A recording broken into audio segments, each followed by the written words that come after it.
Pernahkah Anda kepikir kalau bisnis yang Anda jalankan saat ini belum tentu adalah bisnis yang cocok buat Anda 5 tahun dari sekarang?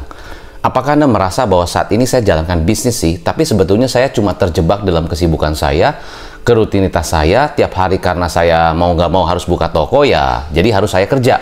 Tapi sebetulnya ini bukan bisnis ideal yang saya mau. Nah, apakah Anda merasa seperti itu? Ya, bisa jadi Anda setiap hari rajin bangun bisnis, tapi belum tentu ini adalah bisnis yang cocok buat Anda di masa depan.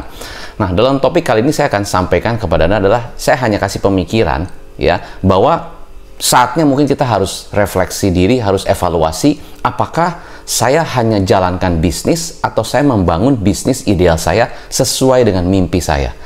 Nah, di sini saya akan highlight bagaimana cara pemikirannya dan apa saja yang harus kita evaluasi. Minimal Anda tahu insight-nya, dan kalau memang seperti itu, ya jangan sampai Anda terlena dan terjebak di dalam bisnis sendiri, dalam kesibukan sendiri, dan Anda nggak tahu mesti ngapain. Nah, jadi di sini saya kasih insight-nya.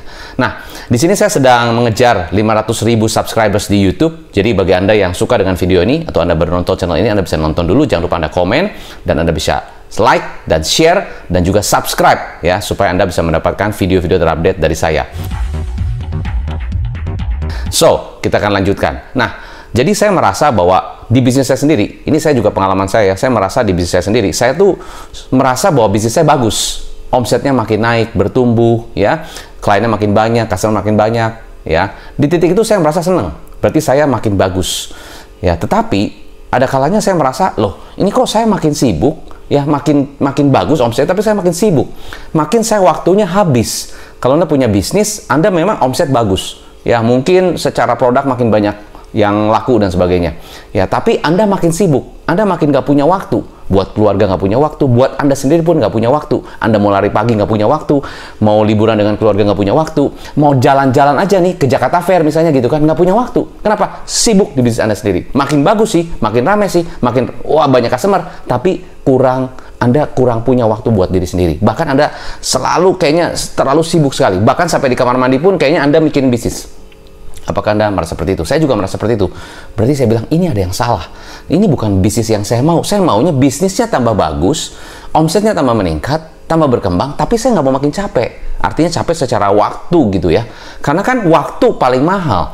Ya, if you trade time with money, ya tentunya uang lebih murah daripada waktu. Jadi harusnya kita buang uang untuk dapetin waktu. Bukan kita buang waktu untuk dapetin uang. Itu cara pemikiran yang harus kita pikirkan. Betul nggak? Kalau Anda buang waktu untuk uang, berarti Anda kerja setiap hari 24 jam ya, sampai minggu untuk uang. Ya, kan uang itu makin lama makin kecil nilainya. Ya, dan kita buang waktu yang besar dengan keluarga, dengan mungkin kita bisa punya waktu me time, atau kita fokus bagaimana membesarkan bisnis ya. Kita buang waktu, atau kita buang waktu untuk uang. Seharusnya apa? Kita buang uang, atau bahkan kita invest uang untuk beli waktu. Nah, itu pemikirannya. Nah, saya mulai berpikir, berarti ada yang salah. Nah, itu. So, gimana langkah-langkahnya? Kalau Anda merasa seperti itu terus, saya terus-terusan di bisnis saya sendiri, nggak punya waktu, ya habis waktunya. Ya, bahkan saya nggak kerasa, udah 10 tahun, saya nggak pernah lihat tuh anak saya pakai seragam SMP. Sekarang udah kuliah, nggak pernah lihat, karena saking sibuknya di bisnis saya. Nah, berarti ada 3 hal yang kita perlu evaluasi. Yang pertama, Anda coba atur waktu, ya, cari waktu yang santai, duduk di cafe yang bisa lihat pemandangan begitu cozy. Ya, saya juga lakukan seperti itu. Lalu saya coba refleksi diri, coba lihat visi saya 5 tahun ke depan seperti apa. Is this the business that I want? Is this the business? Is this my ideal business that I really want to be like this? Saya sibuk setiap hari, nggak punya waktu. Seperti inikah? Kalau bukan, berarti mesti ubah bisnisnya, ubah visinya. Visi. Jadi visinya apa? Saya mau punya bisnis yang dimana saya tidak langsung terlibat secara operasional. Saya maunya punya waktu dengan keluarga. Saya mau punya waktu untuk jalan-jalan, menikmati. Tapi bisnis saya jalan. Bukan artinya saya santai, relax. Enggak lah. Ya. Kalau Anda relax terus juga pasti bosen. Tapi Anda minimal punya waktu lah. Untuk dengan orang tua, dengan keluarga. Anda bisa mungkin ya punya me time sendiri. Ya, dimana bisnisnya tetap jalan. Itu satu. Visinya diubah. Ya. Kedua, Anda juga ubah bisnis modelnya. Apakah Anda merasa gini, Anda punya bisnis scalable, ya bisa ditingkatkan, bisa di-scalable-kan, bisa banyak cabang, tapi semuanya harus sama Anda, kekuatan Anda, capek. Ya, scalable sih scalable, tapi harusnya dengan tidak beban Anda terlalu berat. Misalnya salah satunya dengan ada kemitraan atau franchise, atau di mana Anda tidak harus terlibat secara operasional, Anda buat satu sistemnya sehingga scalable, tapi Anda tidak harus terlibat langsung Itu boleh kan, satu visi, bisnis model yang diubah. Ya, atau Anda juga mengubah cara sistem produknya atau sistem penjualannya, di mana tidak semuanya harus lewat saya, tapi pakai sales system. Saya duplikasi orang sales saya, jadi di mana saya nggak usah harus semua saya ngajarin, semua saya harus latih, semua saya beresin semua. Saya punya sales system saya, sehingga saya bisa punya duplikasi sales, di mana tidak perlu harus keterlibatan saya terus-terusan. Apakah struktur bisnis Anda cukup kompleks atau cukup simple?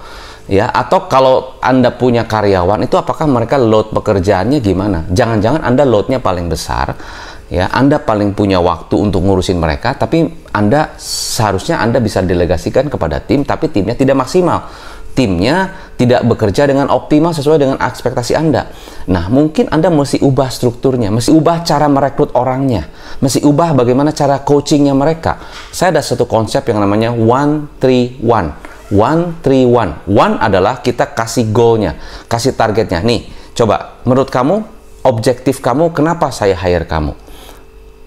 Kenapa saya harus hire kamu? Kenapa saya rekrut kamu di dalam bisnis saya? Tugas utamanya apa? Ya, saya harusnya mencapai target. Oke. Tugas utamanya supaya mencapai target apa? Saya masih memastikan saya connect sama customer-customernya, dan saya memastikan mereka beli produk kita. Oke, itu tugas utama. Nah, 1. 3. So, dari goal tadi, apa 3 opsi solusi yang kamu bisa berikan kepada saya? 1, ya supaya bisa connect sama customer adalah saya harus ada pendekatan, follow up dengan mereka secara rutin. Kedua, saya juga harus punya edukasi ya dengan mereka, karena mereka butuh diedukasi, dikasih tahu apa yang terbaru, apa yang diupdate dan sebagainya. Ketiga, bagaimana after sales-nya, supaya after sales-nya mereka happy, mungkin dibawain martabak Holland atau dibawain hadiah sehingga mereka seneng, akhirnya beli lagi, dan mungkin kita bisa minta referensi. Nah, itu 3 opsi solusi. Oke. Nah, menurut Anda dari 3 solusi itu, satu terakhir, menurut Anda 3 solusi itu yang mana yang paling bisa Anda lakukan dengan bagus? Oh, tadi after sales. Oke. Jadi 1-3-1. Nah, itu adalah sistem coaching yang kita juga bisa berikan kepada tim kita, sehingga mereka mengerti tugasnya apa yang mesti dikerjakan. Tidak semuanya ke kita. Tidak kita jadi pusat perhatian, tetapi kita jadi cermin. Dan seharusnya tim Anda melihat Anda jadi cermin, bukan Anda jadi pusat perhatian. Nah, tadi yang kedua, strukturnya coba dilihat. Ya, pada saat Anda tadi refleksi, visi misi, dilihat bisnis model, strukturisasi tim, dan Anda juga mesti melihat yang ketiga adalah Anda juga mesti melihat apakah bisnis yang saya jalankan ini masih excited untuk saya. Masih saya merasa passion, masih saya merasa semangat. Kalau saya udah nggak semangat jalaninnya, udah males, udah ya cuma rutinitas aja. Nah, ini bahaya. Jangan-jangan Anda menjalankan bisnis, tapi sebetulnya Anda tidak menyukai bisnisnya, dan Anda cuma terjebak dalam rutinitas, which is dangerous. Pertanyaannya, mau sampai kapan seperti itu? Kedua, apakah Anda mungkin Anda mikirnya gini, mungkin nggak ada jalan keluarnya. Siapa bilang? Coba pikirkan, ada jalan keluarnya. Kalau Anda tidak mau seperti ini, Anda maunya kayak gimana?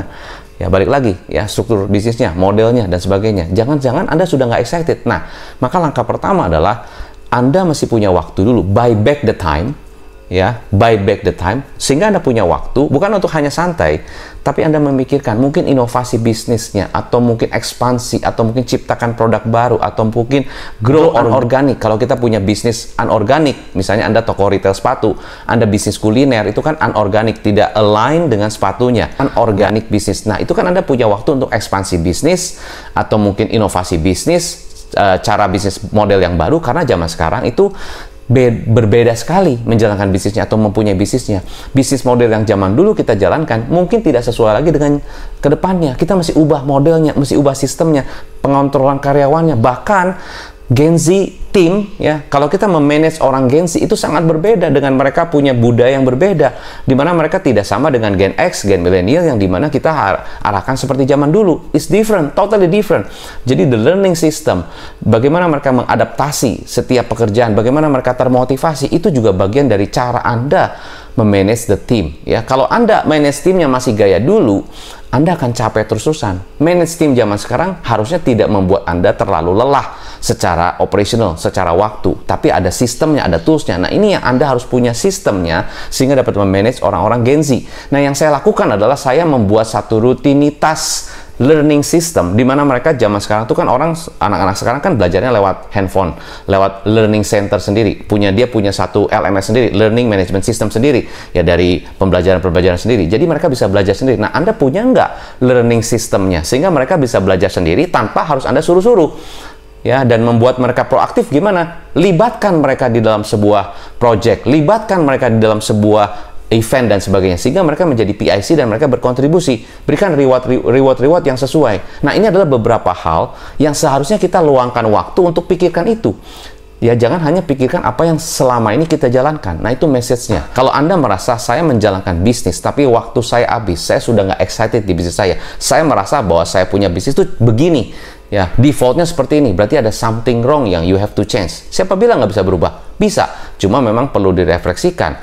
Perlu punya waktu untuk evaluasi. Visi saya sesuai nggak dengan apa yang saya mau? Apakah ini bisnis ideal saya?